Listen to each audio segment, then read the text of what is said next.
ত্রয়োদশ জাতীয় সংসদ নির্বাচনে রাজশাহী ১ এবং রাজশাহী ৪ আসনের ফলাফল নিয়ে অনিয়মের অভিযোগ তুলে ভোট পুনঃগণনের দাবি জানিয়েছেন বিএনপির পরাজিত প্রার্থীরা। রাজশাহী ১ আসনের মেজর জেনারেল অবসরপ্রাপ্ত শরীফউদ্দিন এবং রাজশাহী ৪ আসনের ডিএম জিয়াউর রহমান ভোট পুনঃগণনা জন্য রিটার্নিং কর্মকর্তার কাছে পৃথকভাবে লিখিত অভিযোগ করেন। অন্যদিকে রাজশাহীর ৬টি আসনের মধ্যে রাজশাহী ১ বাগমারা আসনে ধানের শীষের প্রার্থী ডিএম জিয়াউর রহমানকে ৫,৭৬৫ ভোটে পরাজিত করে বিজয়ী হয়েছেন দাঁড়িপাল্লা প্রতীকের ডাক্তার আব্দুল বারী সর্দার। আর রাজশাহী ১ তানোর গোদাগাড়ী আসনে ধানের শীষ প্রতীকের প্রার্থী মেজর জেনারেল অবসরপ্রাপ্ত শরীফউদ্দিনকে ১,৮৮৪ ভোটের ব্যবধানে পরাজিত করে বিজয়ী হয়েছেন জামায়াতের কেন্দ্রীয় নায়েবে আমির অধ্যাপক মুজিবুর রহমান। দর্শক, আমরা এই বিষয়ে একটু বিস্তারিত জানবো। রাজশাহী থেকে সরাসরি যুক্ত হচ্ছেন সহকর্মী জাহিদ হাসান।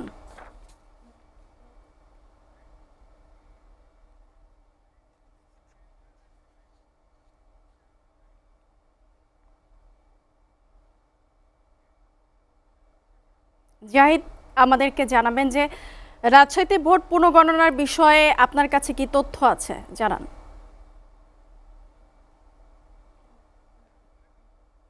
জাহিদ, নিশ্চয়ই আমাকে শুনতে পাচ্ছেন। আমাকে একটু জানাবেন যে রাজশাহীতে তো ভোট পুনঃগণনার বিষয় তো তুলে ধরা হয়েছে, এ নিয়ে আপনার কাছে কি তথ্য আছে?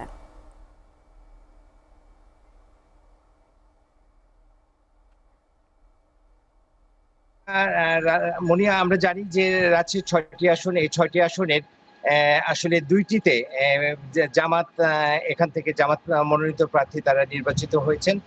সেটি রাজশাহী ১ এবং রাজশাহী ৪। তো রাজশাহী ১ এবং ৪ আসনে বিএনপির পরাজিত প্রার্থীরা তারা ভোট গণনা প্রত্যাখ্যান করে তারা কিন্তু ভোট পুনর্গণনার জন্য এটা জেলা রিটার্নিং কর্মকর্তার কাছে তারা লিখিতভাবে জানিয়েছেন। আমরা জানি যে রাজশাহী ১ আসনের এখানে পরাজিত প্রার্থী ধানের শীষের পরাজিত প্রার্থী উনি মেজর জেনারেল শরীফ। তিনি লিখিতভাবে যে অভিযোগগুলো করেছেন, এই অভিযোগগুলোতে আসলে তিনি যেমনটি বলেছেন যে এখানে বিভিন্ন ভোট কেন্দ্রে এখানে ভোট গণনার সাথে যে ফলাফল, এই ফলাফলের কোনো মিল নেই। একই সাথে